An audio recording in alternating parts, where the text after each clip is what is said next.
Apakah saya selalu datang kepada Tuhan kita Yesus Kristus untuk mendapatkan kedamaian pada saat sulit dan kebingungan? Semoga hari Anda diberkati, saudara-saudari yang terkasih. Ini adalah pertanyaan renungan kita hari ini. To the Word of God, make my heart open to goodness. Make my heart open to the beauty of God every day. Amen.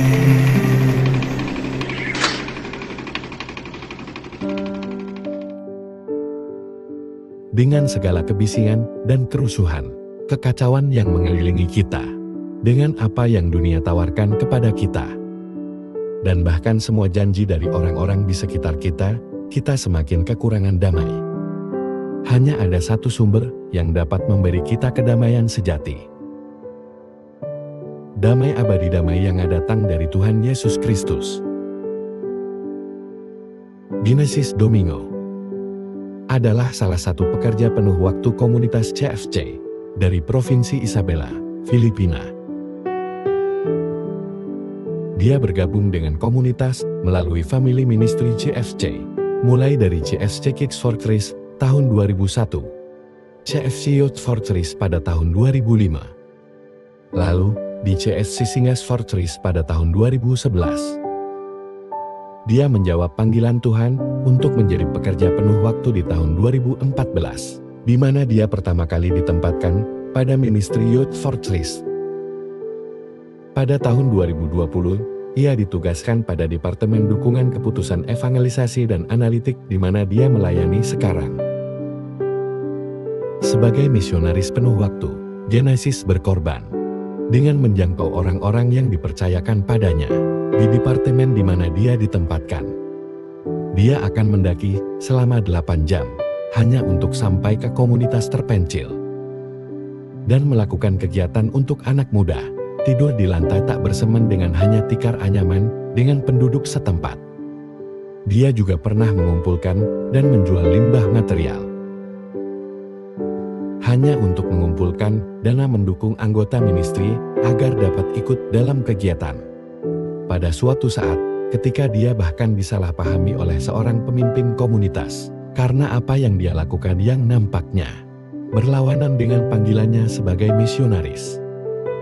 Hal-hal ini menguji fokusnya sebagai seorang misionaris. Dihujani pertanyaan tentang sesuatu yang dia percaya itu datang dari niat baik. Atas kasih karunia Tuhan, dia mampu terus memandang pada Yesus, mengingat bahwa dia dicintai tanpa syarat oleh Tuhan, yang membuatnya sabar dan mengerti. Dan akhirnya, berkomitmen untuk memaafkan, tetap respek, dan tetap melayani dengan pemimpin yang menyakitinya. Sebagai misionaris penuh waktu, dia menghadapi banyak tantangan dalam iman dan dalam panggilannya, secara keuangan, masalah keluarga, dan bahkan kekecewaan dalam komunitas. Tetapi dengan fokus pada Tuhan, membantunya tetap setia. Dan sebagai balasannya, dia merasakan kesetiaan Tuhan. Tuhan memenuhi kebutuhannya, dan segala hal yang dia pedulikan. Dalam Injil kita hari ini, Tuhan kita Yesus Kristus memberitahu murid-muridnya tentang damai yang dia tawarkan. Damai yang dunia tak bisa berikan. Dunia menawarkan banyak janji, janji hidup yang baik, janji hidup melimpah,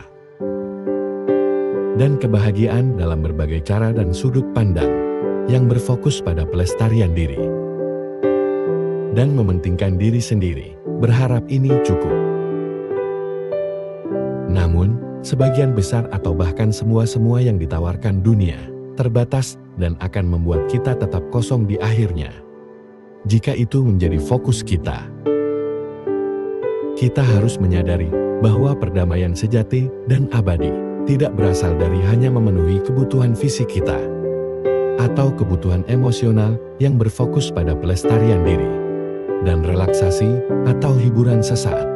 Tuhan Yesus Kristus memberikan damai abadi. Damai yang dunia tak bisa berikan. Damai yang datang bukan hanya memenuhi kebutuhan fisik dan emosional, namun damai yang datang dari kasih tak bersyarat Tuhan, rahmat dan belas kasih-Nya, cinta tanpa pamrih, pengampunan dan rekonsiliasi. Hal-hal ini memberikan kedamaian sejati dan abadi yang dunia tak bisa berikan. Paus Leo keempat, Vikaris Kristus baru, mengucapkan salam perdamaian pada hari pertamanya menjabat sebagai paus.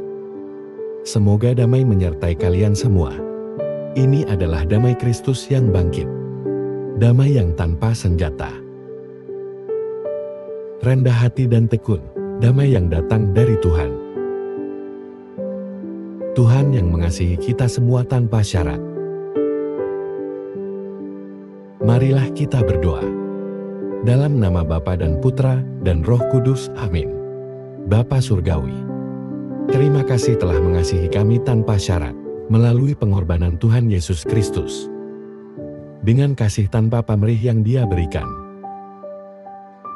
Di tengah segala kerusuhan yang mengelilingi kami, berikanlah kami rahmat untuk tetap bersamamu dalam segala situasi, agar kami memiliki kedamaian di hati. Di tengah-tengah kebingungan yang diberikan oleh dunia, amin. Dalam nama Bapa dan Putra dan Roh Kudus, amin. Semoga Tuhan memberkati keluarga kita, saudara dan saudari. Semoga Tuhan memberkati iman Katolik kita dan Couples for Christ.